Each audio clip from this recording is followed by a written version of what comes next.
bato na bangai na bongiselaka esopi makambo mosusu te. Hello la famille, et l'homme se signature les vieux pères. À chaque fois, le baraba makambo et toujours zonga. Et ça fait plaisir quand la ndekonabi so fali pour la scène lelo. Azui disque d'or et avec le la disque d'or postime pas ya mona luambo et ça lui plaisir à toi.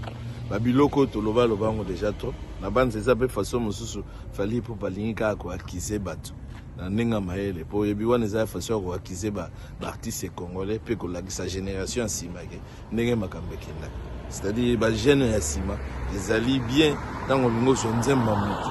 Bisengi d'abord permission, après si permission, après si aval et deuxièmement ce qui nzembe bimi okei ko tsango ko pesa pe ba droit na ndenge zala. La bande ça va ouais sonne. Bah oui, un seul va au monde, comment me péter au marambazo ça là. Bon, fallait ça là on peut pas ouais un seul, depuis pas ouais un seul, bilo comme hein, Kofelomide, faire écoute ou n'en parlons même pas. Faire champion nango, ya goza bilo kabat. Bon, les lots ça naza na tongo, na ya kotika.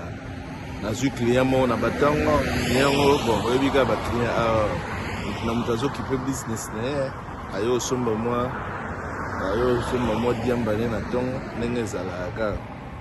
Bon, biso doit na kata cop na biso ngo menene na esa bino mikolo yo don self employed ayo sa ngala ndenge zalaka tongo na biso l'homme si les vieux pères. Sinon vous s'abonner ezaka façon ya koloba ke soko jeu loka mo futa. Si tu sors aussi, senga permission. Sors aussi, zemba mutu. Futa ye pendenge sengeli. Logo fallait zolo bala batrai. Donc c'est peine à moi rebitwana à suivre air mon combat. Alors rapidement un sentiment pour ce disque d'or et mon goût. Attends, il faut d'abord que je vais le mettre à Mongo ensuite. Merci.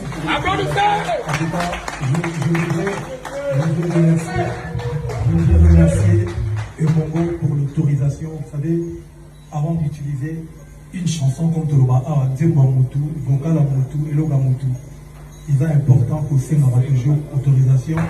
Et puis après, autorisation, même la partage, il y a droit, il faut, vous reverser le Moutou. Il a mérité. Donc, auteur, compositeur, c'est grand maître Franco Lomema qui a dit auteur, Franco et Fanny. Parce que la femme va couper. Hein? En tout cas, et puis, j'espère que on va essayer d'apprendre. Tout là qui ça va tout quand même. Bon, là qui ça c'est un peu. On va y avoir une polémique. Mais tout mais pour passer le message que vous avez la génération là, il est important pour restructurer ma temps. Nous avons droit les autres quotas.